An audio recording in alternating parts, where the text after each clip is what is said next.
أكبر فخ بيقع فيه الخريج الجديد هو إنه بيقف في الصيدلية متخيل إنه دوره ينحصر في قراءة الروشتة وصرف الدوا بس، لكن الحقيقة اللي السوق بيعلمها لينا بقسوة هي لو مش بتعرف تبيع الصيدلية هتقفل.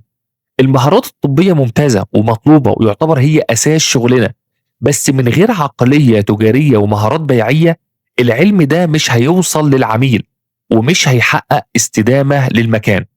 إحنا هنا عشان نبني ونأسس عقلية الصيدلي المحترف اللي بيعرف يدمج بين الطب والتجارة بالشياكة.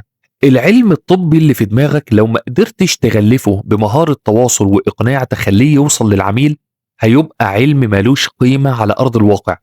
إحنا في الكورس ده مش جايين نعلمك أدوية، إحنا جايين نفرمط عقليتك عشان نحولك من صيدلي بيصرف روشتة لمستشار بيعي محترف بيعرف يدمج بين الطب والتجارة بمنتهى الشياكة والاحترافية.